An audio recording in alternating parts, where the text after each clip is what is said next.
Now I'd like to turn our attention to the last segment, is the Tradespoon tools, where we talk about different technology that we've developed at Tradespoon to make more intelligent decisions and spot the opportunities in the market. And now that we are being in selling off market, we have two tools. One is the trade tools, but one is the Tradespoon Bears. Tradespoon Bears is our scanner that gives you bearish ideas. It's automatically, if you can see it on your screen, it automatically will see the top bearish picks we have in every given sector.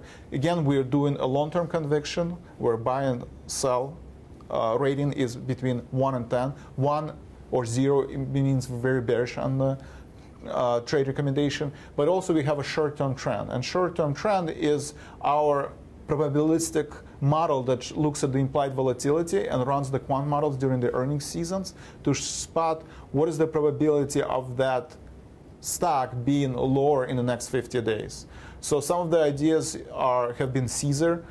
If you look at the ranking models and you look at the technical trends, we've seen some of the small cap technology stock. Our idea was Rackspace has been spotted by this tool. So it's a great tool to use to look at the spikes in implied volatility, especially in a market like this. And if you do see spikes in implied volatility right away on the scanner, you can see what are the probabilities of that stock being at one standard deviation away, and that can help you with the strike selection. And it's a very institutional-like tool. I have to tell you that the bulls and bears, how they rank them, how you can rank them with the slider over in the left-hand corner, it's an extremely powerful tool, one that typically was only offered to hedge fund managers and institutional traders, and it's at your fingertips. So I definitely would suggest doing that, especially where you see a market where you're looking for opportunities. And another tool, which is the trade idea tool, is another one where if you don't want to try to go through the scoring and so forth, or use a 0 through 10 scoring rating and move the sliders to try to find the best ideas,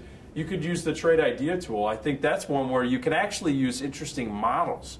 You actually put two specific models, I believe a volatility one and a technical trend one, where those models, utilizing your proprietary search mechanisms for the trade idea tool, your time frame, and how much risk you actually want to take, and whether or not you're bullish and bearish, that's another neat one as well. Yes, and I think the biggest difference is, if you notice, that trade idea tool is actually reacts to intraday price actions. It looks at the option value and option day and the stock data intraday, so it scans the market intraday real time. Where Tradespoon bears and Tradespoon bulls list, we run this model only once in a day, and it reacts to end of day closing prices. So it depends what kind of trader you are. If you're more of a long-term trader, maybe trade ideas is not something you can use because it looks at the unusual option activity intraday. But if you want to hedge your portfolio, especially now, if you see that your delta is positive on your portfolio and you want to minimize it, make it more neutral